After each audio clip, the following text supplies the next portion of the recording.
Hello, everybody. David Lowry with Club Fantasci here, and today my guest is Karl Fenner from Common Man Games, and we're going to talk about the upcoming Kickstarter for his Precinct Uplift upgrade kits, and possibly the second edition too. Karl, thanks for being on the show. Thanks for having me, David. Second time on. The last time you were on, we talked about the original first edition of Police Precinct, and a little bit about another game you had out. So we appreciate you making the time to come and do this again, and trusting us enough to make this happen. Sure. I remember that. I remember that very well. It was you, me, and Chuck, who was our brand manager for Snitch, and that was a really fun time. Thanks, David. Right. Let's jump right into it. I know that you are looking to release a new Kickstarter for Police Precinct Uplift. Tell us a little bit about what you got going on with this. Sure. And anybody who's watching, I assume, can see my computer screen right now. Correct. This is, and I'm going to move my mouse around a little bit at different times to sort of highlight different things. You'll notice that this is our Kickstarter. You'll notice that there are 0 backers and $0. We've got a goal of $5,000, and it says this project is not live. So we're going to launch this at noon on the 7th. So what is that? 5 days from now, I think, and should be exciting. It'll run through the end of the month. It'll end at 4:01 p.m. And when I give these times, by the way, I am doing them in Mountain Standard Time, so a little different than say Eastern Standard Time. You want to subtract a couple hours there. So what I want to do, David, if this is okay with you, is just sort of scroll through this Kickstarter and give people a glimpse of it, and then that'll launch us into a couple of sort of related conversations that could be fun to delve into. Absolutely. Now, I could push play on this video, but I will not, because I want to sort of tease people who would like to see this video. Send me an email with the subject line, "Please show me a sneak peek of the upcoming Kickstarter," something to that effect. And I'll be happy to do that. I'm going to give my email address here. It's Karl with a K, K-A-R-L, at commonman.com. So if you send me an email, Karl at commonman.com, with that subject line, you will get a link to this exact page that I'm looking at right now. Awesome. Okay, so sort of scrolling down. Just a little bit more about this video. I think one thing that we're really excited about is we got a special person who, if you're really into the board gaming industry, you'll definitely know who this person is. We got a special person who fits this brand extremely well. He's someone that people know from the industry, and I don't want to say too much more, but when you watch the video, you'll figure out who I'm talking about. He identifies himself. He's doing the voiceover for the video, and anyway, it's a fun video. I think it worked out really nicely. So scrolling down here a little bit, off to the right, there are these reward packages, and we'll come back to that here in a little bit. We'll mostly be focusing on this column, which is sort of the main part of the Kickstarter. So the first thing is, it's called, we're calling it The Dream, this headline right here, and it's talking about what this Kickstarter is all about and why it's something we're really excited about. So we as a publisher are making this Kickstarter all about the people who got the first edition and own the first edition, and it's us taking a step backwards in a sense, and I don't mean that in a negative way, but this is something a lot of I don't know, the community of gamers feel like a lot of publishers don't do this. I'm not going to say who does or doesn't or try to pass judgment on that, but it's been made clear to us that by a lot of fans of the game that they feel like a lot of publishers sort of forget about the first edition people and leave them behind, and there's certain issues with that, and we don't want to be that publisher. So we're making this Kickstarter all about you. If you own the first edition, it's all about you. If you don't own the first edition, there's a part of this Kickstarter that will be of interest to you as well. But let's start looking at these first edition folks' needs. So a lot of first edition folks have come to us and said they really want an upgrade kit. They've been watching us create this second edition for the game and getting really excited about the board and the event deck and different things like that, and they would love to get an upgrade kit. So we've created an upgrade kit, and that's the main focus of this Kickstarter. But some of these first edition folks are going to say, you know what, I don't want an upgrade kit because I like so much about the second edition, I just want the whole thing. And then I think that makes a lot of sense too, if that's how you felt, because you could always sell your first edition and just pick up the second edition. That's totally viable. But we're giving those options, so you can get an upgrade kit or you can get the second edition. And then the other thing is, if you are not a first edition owner, if you're new, so new fans can pick up the second edition as well. And then sort of our next headline here is new art. So not only does the second edition have a lot of new art, but this Kickstarter itself has new art that we want to bring out through stretch goals and things like that. So, you know, you saw this image with the video, and this is a new character that we want to bring to Police Precinct. And it's a canine character, obviously, and is named Cypher. It's a real police dog. That's another thing, by the way, David, that we're trying to do is make the game as real as possible in a variety of ways. It's now used to train real cops. We use real cops as characters. Not all the characters, but we are trying to make as many as possible moving forward real cops. And not quite half, but a good chunk of the 16 characters, current characters, are real cops, and including Cypher is a real cop, as I said. Right. He's a canine out of Wisconsin, serving in Wisconsin. So this is how we picture Cypher appearing in the game as a character. This is the new look of the character cards. So we have certain these are his strengths in certain areas of the game, and then these are his special abilities. And we're picturing that he will likely be upgradable. So you've got the term upgradable here, and start on this level, and that you can get him to move up to a more advanced level. He would have a certain extra training, which will help him. So that's that. And then we sort of introduce what we're calling the full Monty, and that's sort of a fun name that we gave to this upgrade kit. And now we're talking about what's in that upgrade kit. So we're talking about the 16 characters being in there. And by the way, we think this is very cool that there are, it's an equal number gender-wise. So there are 8 women and 8 men characters, which is new from the first edition. It was actually 2 women and 6 men. So that's something that we think is very cool. This is a page from the revised rulebook, which would be included in this package. It's a really nice rulebook, and I think people will be really happy with that. The first edition rulebook, to be perfectly honest, was not the greatest thing going.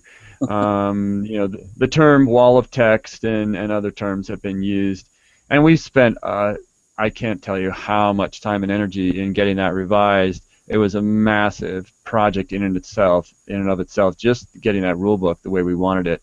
And that was this revised rule book for the first edition folks will be in that kit, and then that was the springboard for the second edition rule book. So both of them are very nice. So this is the board. This is what the second edition board looks like. If you've seen the first edition board, the art is really different. It's from this. It's more flat, and anyway, people watched this being created block by block during the Kickstarter campaign, and then after that in a massive thread on Board Game Geek, and people just are really excited about it. And anyway, so the layout is exactly the same as the first edition, but it's a two-sided board. So this is a part of the backside, and I wanted it to be a little bit more of a close-up.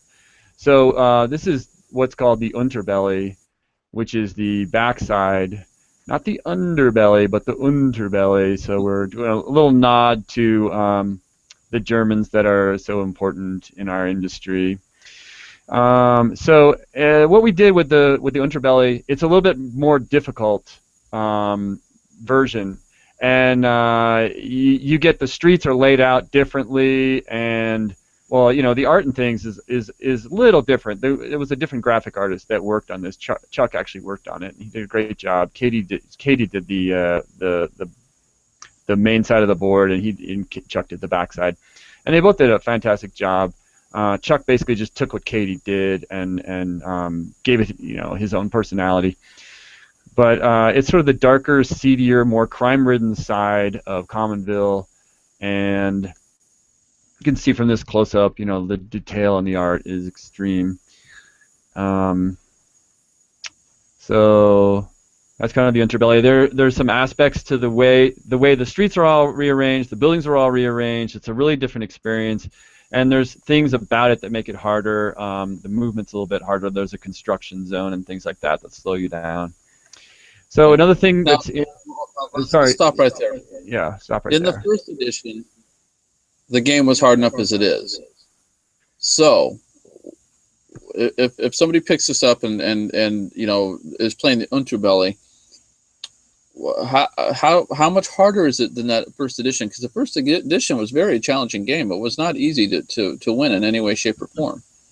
You know, I agree with you. Though it's an interesting topic because it depends on the group. You know, if you're playing with your family, you want the game to be just a little bit maybe easier than right out of the box. If you're playing with a really experienced veteran group who are used to playing co-ops, and they've never played Police Precinct before, you maybe want it right out of the box. But then after they've played it X number, then they might want to ramp up the difficulty. So they might want to add in some of the, you know, expansionary type cards and things like that to not only to add to the replayability, but also just to just ramp up the difficulty even more. And plus, some people like to win, you know, 60% of the time. Other groups like to win 20% of the time. You know, some people just love a co-op that's almost impossible to win. Right. So I think for an experienced group who's, you know, they're serious gamers and they're experienced with Police Precinct, I think they'd be very happy playing the Unterbelly. No question about it. And adding in other ramp ups to the difficulty. And we have there's a page in the rule book that is all about ramping up the difficulty. It has specific assignments that you can do that are more difficult than the standard, and it has a list of ways that you can tweak it yourself. So we call that going rogue. And if you get involved with that, you can do, it's basically infinite, how much more difficult you want to make it or how much more easy you want to make it. Like I said, you can just play one of our sort of standard, not standard, but special kind of experiences that we've play tested and are specifically listed in the rulebook. And then there's a link to our website that has, you know, even more of these special assignments and ways that you can go rogue and different things.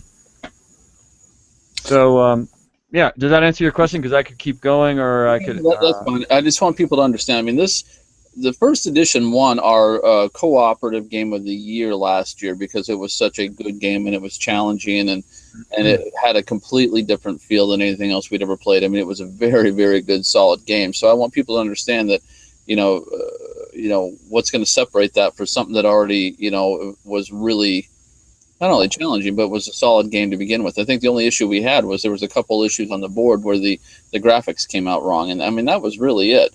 So you know, this is a solid game to begin with, and so if you're upgrading it, you can expect it to be even.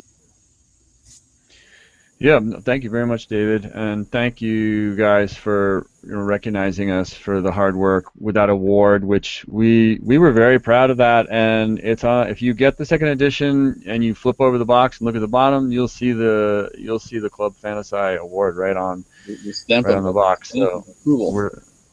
we're super proud of that and excited.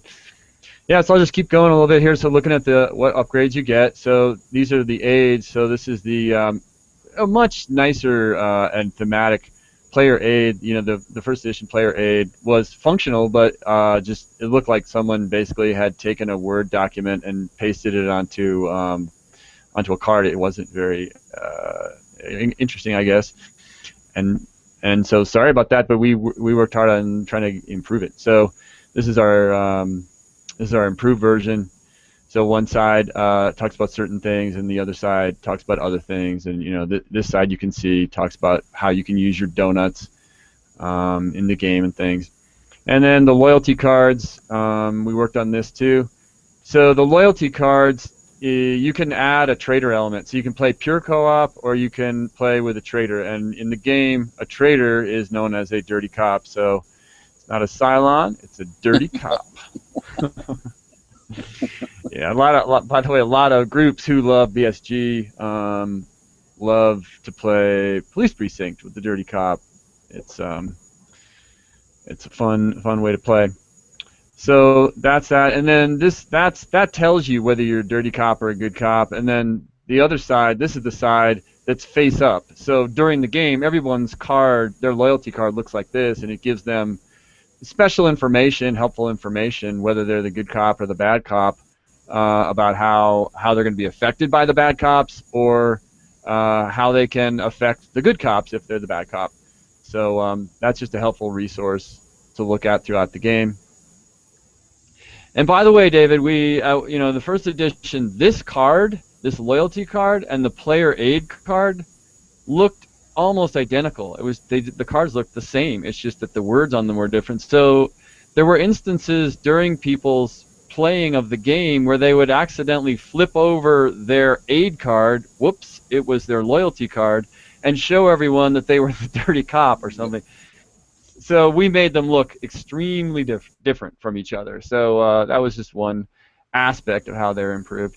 Anyway, so another thing you get is the entire event deck. It's all the same as the first edition, but just the graphic design is different.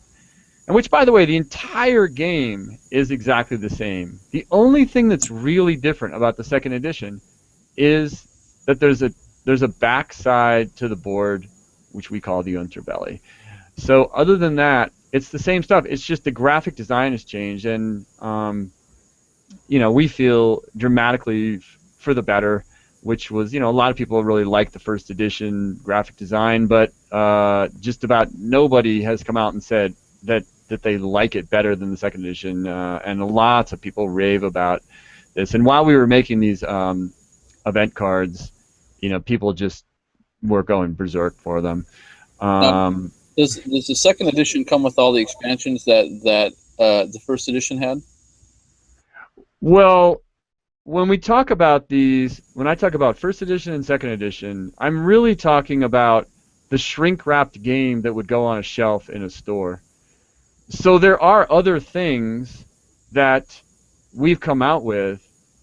For example, the expansion, the Heat, the expansion Riding Gangs, and assorted other cards, and then now Crooked Lawyers, all these sorts of things. And these are things that you can get during, sort of through the Kickstarter. So, and they haven't changed. The Heat is still the Heat. It looks just the same. So these things outside the box have not changed one edition to the next. And you are making me think about something I wanted to bring up, which is we've worked really hard to have everything be compatible. So if you have the first edition, you can get any of these expansionary items and it will play well. If you have the second edition, same thing. So, the backside of this event card looks exactly like the first edition. Right. So no different whatsoever. Okay, so bonus cards. So that's all the stuff above where my mouse is had to do with things from the actual game, meaning what was, would be sold in a store.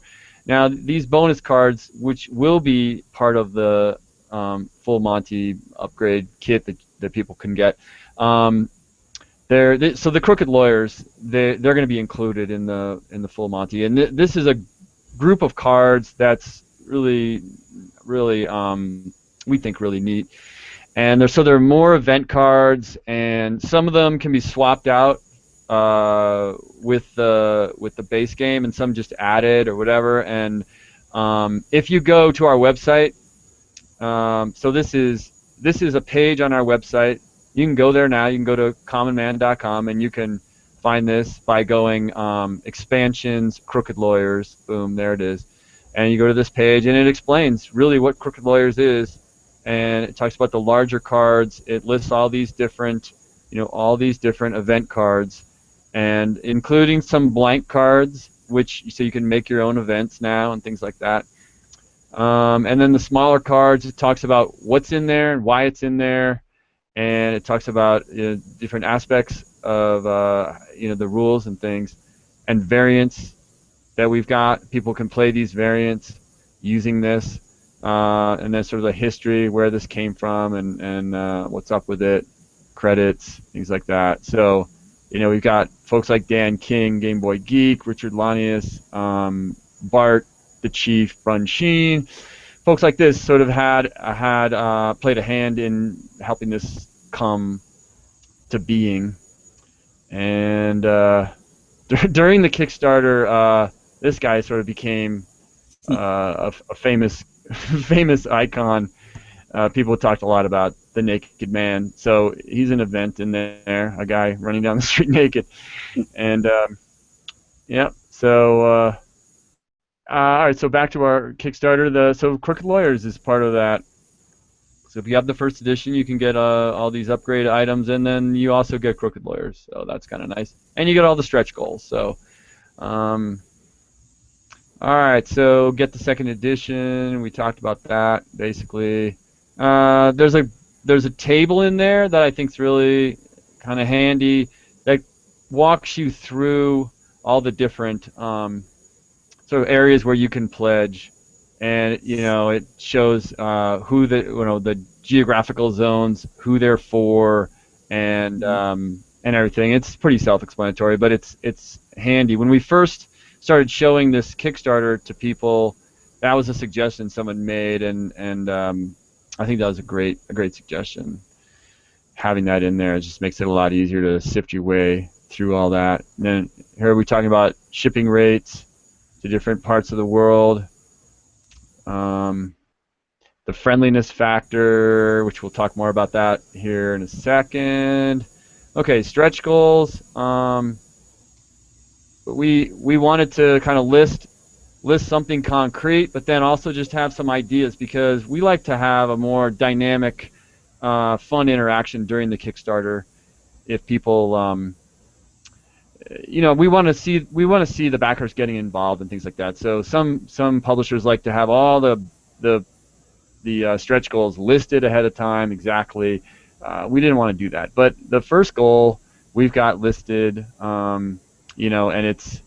Yeah, I didn't show the image again, but it's the new character Cypher, the K9, and so that's going to be our first stretch goal, and then more stretch goals, and then it just lists off a bunch of ideas we've got, and gives a little bit more information. So, lying politicians, cyber cop, more lying. The unknown. What is cyber cop? Is that like an internet cop that does research, or is that more like kind of a Android type cop? Okay, it was the former. Okay. Yeah. So it's an actual real cop. So it'd be another of these real cops that we were bringing on as characters, and he would just be like Cypher. But it's a real guy, and he's on board to be a character, and we'd give him special abilities and things, and And that'd be something where we'd be creating this card during the Kickstarter campaign and getting input from backers saying, oh, what if his ability was this or that? So that's one of the fun parts about Kickstarter, is that interaction, which we really want to have. Right. So the UC deck is unknown circumstance, and this kind of explains that. But anyway, I won't go into too much detail. But the detectives from Snitch. Before we went live on this show today, David, you brought up Snitch, which we'll be talking about here in a little bit. But that kind of tie-in with Snitch could be really fun. I'll let people read a little bit more about that when they visit the Kickstarter when it's live, or if someone wants, as I said earlier, wants a preview, let me know, and you can read it today or whenever you want before July 7th. So free custom dice, an 8-player expansion, doing something fun with this lost art, which is really George supplied us with more art than we ever used. For various reasons, and so just pulling those back out and making some cool events out of them or different things. Having a backer deck, and it explains that.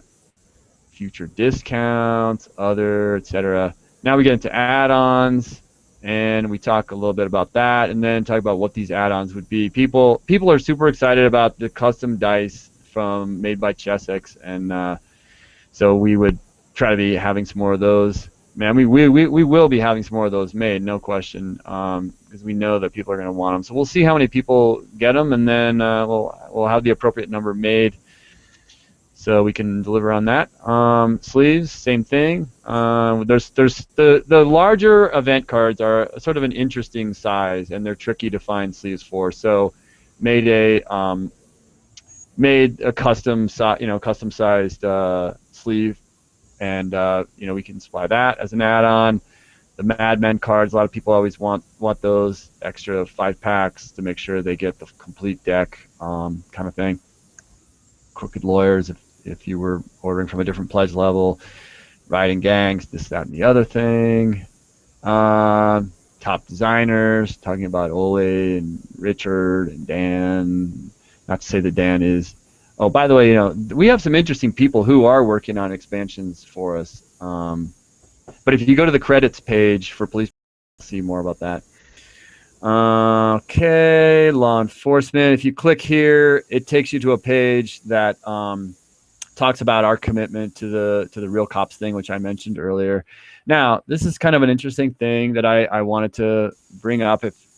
If you go to the page, you'll see what I'm seeing, and it's talking about Common Man is proud to be the first company to ever feature this mark during a Kickstarter campaign. So we actually had this logo made for this Kickstarter campaign, and everyone's used to seeing the EU-friendly deal. Everybody does that. Not everybody, but it's certainly very common.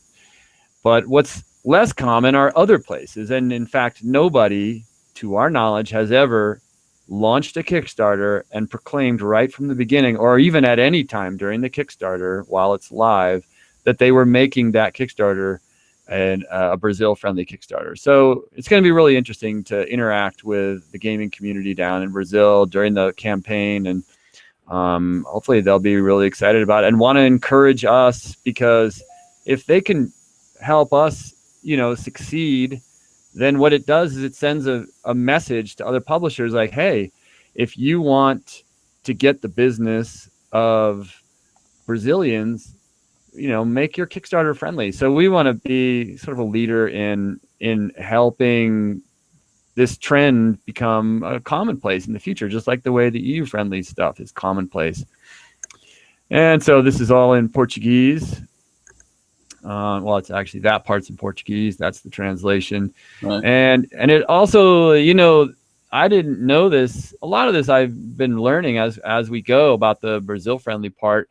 But South America has a thing that's a lot like the EU, where there's a trade-free zone down there. And so if we get the stuff down to Brazil and we want to send some of it to Venezuela from Brazil, that's going to be done in a friendly manner, we believe. So, and anyway, if you click on any of these links, it takes you to a page on our website that goes into a lot of useful detail about what's going on with all this. So if you're from Brazil or South America, you definitely would, I would think, want to be looking into that. So of course we're EU friendly. We've got Brave New World does our stuff out of Germany, and this is not unheard of, but not that common. We're also Australia friendly, and we've got Milsums that takes care of that, and they also take care of New Zealand for us as well. And I don't 100% know if New Zealand is friendly. I make the assumption that it is not, because it's crossing from that one country to another, but maybe they have a sort of a zone down there too, so like the way Europe and South America do. Anyone from New Zealand that knows the answer to that question, email me. Let me know. I'd be curious. So Canada, not everyone does this either, but we are doing this Canada friendly. We've got Starlit does our stuff out of Vancouver, and they handle the whole Canadian fulfillment for us. And oh, and the U.S. too. So U.S. is friendly. So if you keep going down, there's this unboxing that was done by one of the backers. By the way, just in case people don't know this, the second edition of Police Precinct, what the Kickstarter was effectively a long time ago, and it took us quite a chunk of time, and there were a number of delays, but we worked really hard and put a lot of energy and resources into getting this thing done, and it's done now. So there are still some backers who do not have their game, so the EU does not have their games yet, and Brazil is just kind of getting their games now.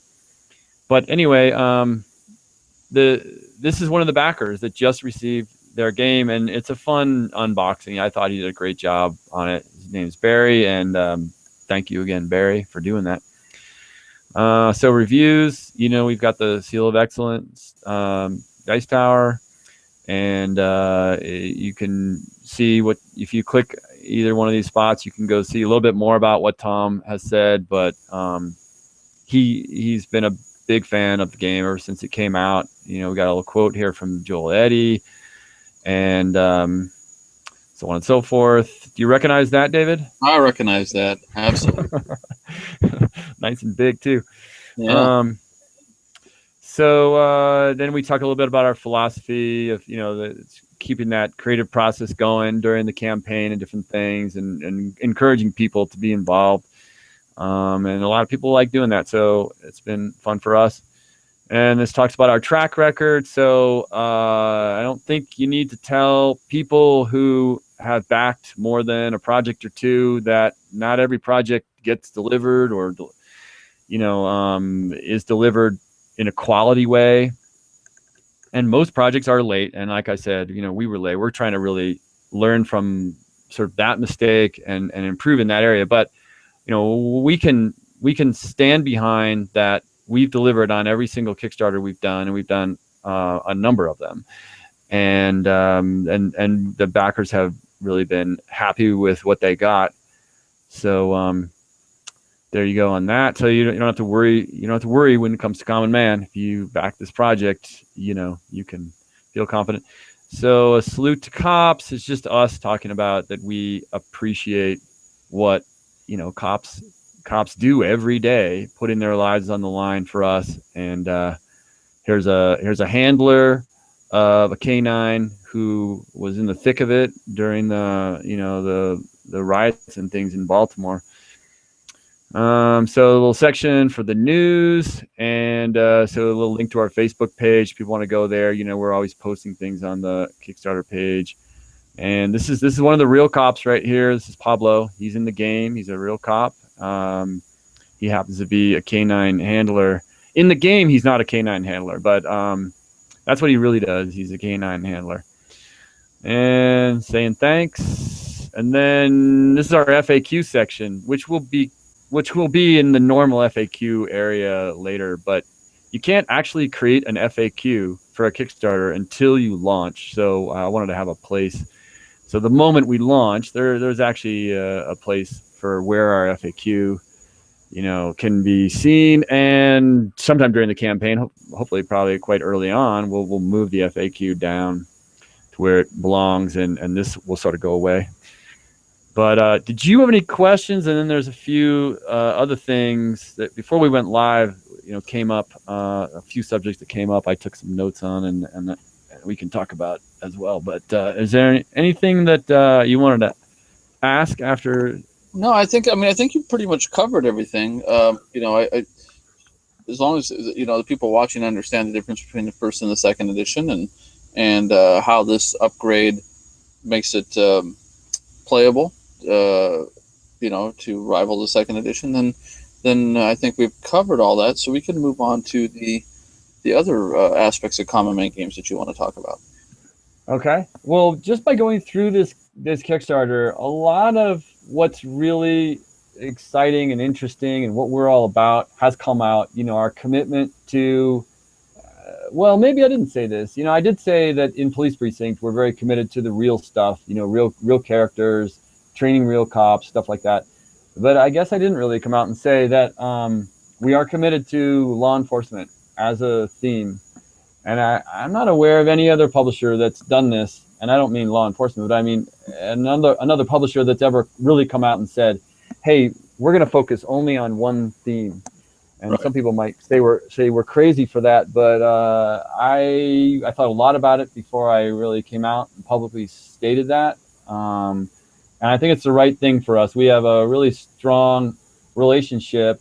We have real consultants, real police consultants that help us with all the games that we do. So a lot of what it takes to create this great game of Police Precinct, a lot of that infrastructure is there for all the other games that we want to come out with, and that's so there's an efficiency there to it. So yeah, there might be some great games that we take a glimpse at and wish we hadn't made that commitment, but I got to tell you, I have such a long queue of games that I want to release in the law enforcement area that I'm not sad in the slightest way to be so committed to this. And I think it'll help. If somebody comes along and loves Police Precinct, they're going to be really interested in, what other law enforcement games has Common Man got? Oh, and what else are they coming out with in the future? That kind of thing. So, well, I think it's a unique niche opportunity. So, from that aspect, especially in today's time, in my opinion, undeservedly so, because there's good and bad in every career field, but it's always the bad that gets the bulk of the press and not enough of the good. So to focus on something that highlights the sacrifice and what these people, what these people really give up to protect and serve, I think is a wonderful thing. So I'm glad that you did it. Thanks.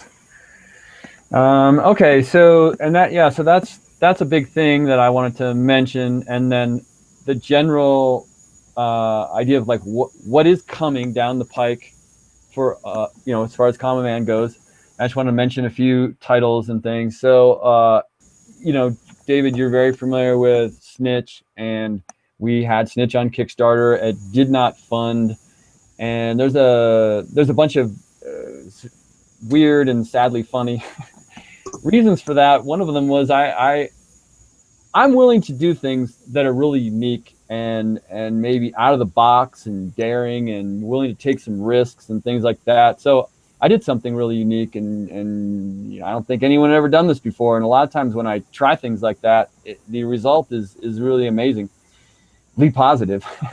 And this time it was really amazingly negative. What I did, I had this really interesting strategy for how to launch this project sort of in the middle of the night by surprise. I wanted to launch it live on the air on a show like this, and literally say it was on the DJ Grandpa show, and I wanted to literally say, he'd say, well, what are you up to? And I was like, well, we're going to start a Kickstarter. Oh yeah, really? When? Oh, we're going to start it in 1 minute or something, and then to literally start it live on the air. And I did it. but the problem was the show ended up airing later than it was supposed to, and the way, I thought that certain things that were happening that night were going to be widely publicized, and they were not publicized at all. So the end result was effectively no one was listening. Now, Right. I don't. That's like an extreme thing to say, but most of his following had already gone to bed because it was really late at Right. night, Okay. and it was very delayed. So effectively his following wasn't listening, and some of the following that I thought would have tuned in to hear another part of the show weren't there either because they didn't even know about it. So effectively, I launched to an audience of no one. I told no one we were going to launch. I mean, it was a complete surprise. So then the next morning, I wake up and I say, "Hey, world, we've launched." And get this, David, this is adding more comedy, sad comedy. You know what the next day was? What? It was April 1st. So Oh my gosh. I actually kind of couldn't announce it because people would have thought I was joking. So Right. I waited until April 2nd. So, it's just a hilarious story, but it's sad because a lot of work went into that, so anyway, but it's, you got to have a sense of humor. So I do laugh about it, but it was a long campaign and we built a really great following. If you look at the number of comments in the, for that campaign and compare it to any other campaign, I would say it might be the most comments in any Kickstarter for the least number of dollars, or per capita, whatever you want to say. So it raised like 13,000, something like that, and there was, I don't remember how many comments, but a couple thousand or whatever.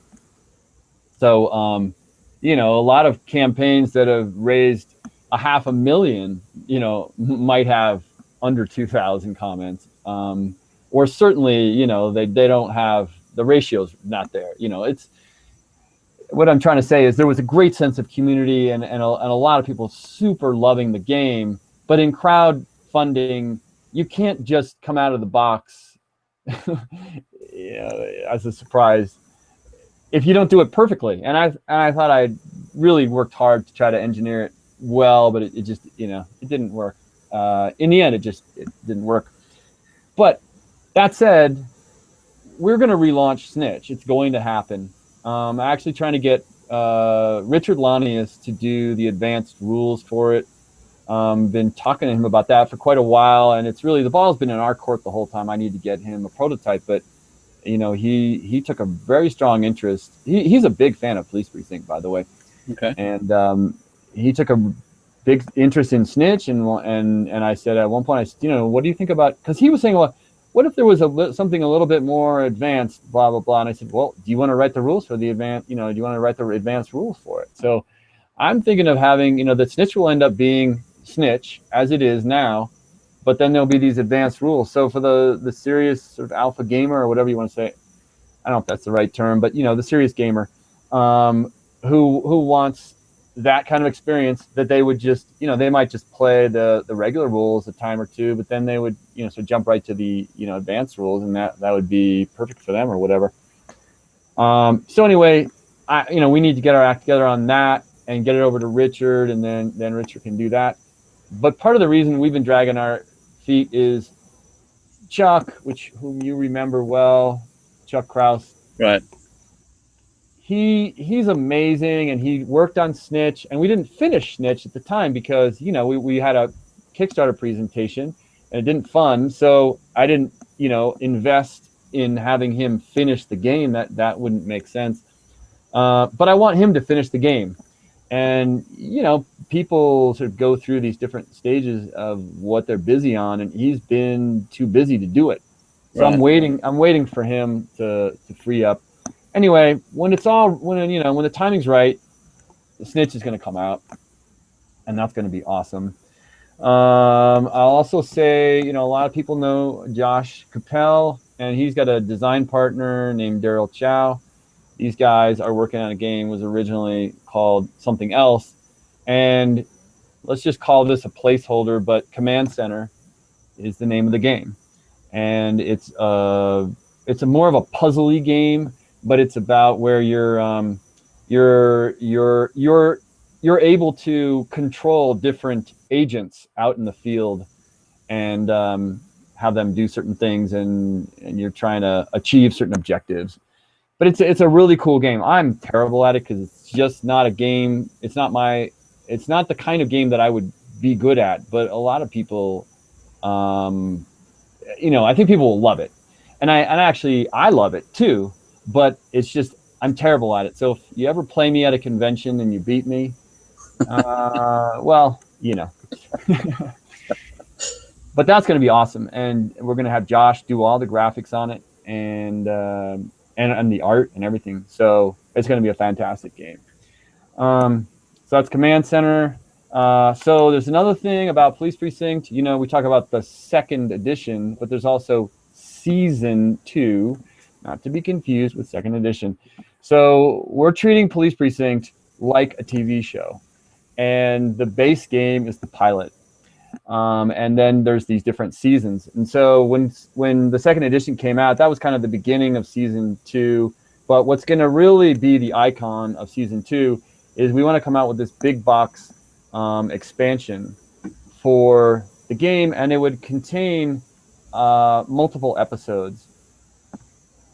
And so you would basically strip off certain aspects of the base game and then add in these new aspects and have a completely different experience. Right. So we're really excited about that. And then the next thing I wanted to talk about is something that may or may not end up going into Season 2. We'll see about that. But it's an entirely new base game, and it's going to be taking a deeper look at a part of Police Precinct. And it's going to be called Internal Affairs. So it's going to be all about dealing with the dirty cop situation in the department. And it's I don't want to say too much about it, but I played it basically nonstop at Dice Tower Con. When I arrived there, I didn't even know this game existed, and I ran into the designer through like a 5-minute dating type of deal where the publishers are moving every 5 minutes to a different table. And I did that last year, and it was really great experience, but nothing concrete came of it. And this year I did it, and there were a few things that came out of it, particularly like I said, this Internal Affairs game, which was not called Internal Affairs at the time, but the designer and I really got very excited about what this could be, and we sort of were crafting the game during. So we took what it was and turned it into Internal Affairs. So it was a really cool game, and we evolved it and made it even cooler. So that's something that's coming down the pike too, and a lot more too. But I didn't want to go too far down the pike. But all those things will be potentially within the next 12 months. And, we actually want to start another Kickstarter early January, like right after the 1st. And that would involve Season 2. And when Command Center comes into play will depend on, how quick Josh and Daryl get done with that. So I can't exactly predict that. But Season 2, early January, and Internal Affairs, like I said, might be part of that. So there's that coming. I don't think Snitch is going to be happening until later in 2016, but that's to give people just a sense of timing on some of this stuff. Okay.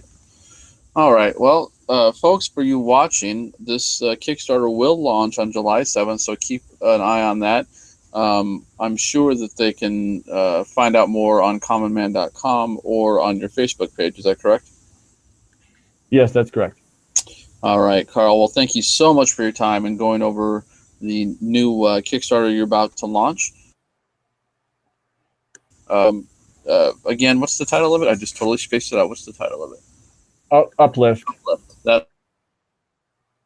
Yep. So it's called Uplift. That's right, Uplift. Police Precinct Uplift upgrade kits and 2nd edition. So they'll launch July 7th. Make sure you get a hold of Karl at commonmangames.com or commonmangame.com, excuse me. And go like the Facebook page and help spread the word about what Karl's got going over there. Some pretty exciting stuff and definitely unique take on board games and niche marketing. So support him and share what he's putting out there. Karl, thanks again for being with us. Folks, I'm your host, David Lowry with Club Fantasci. Join us again for our next interview coming real soon. Game on.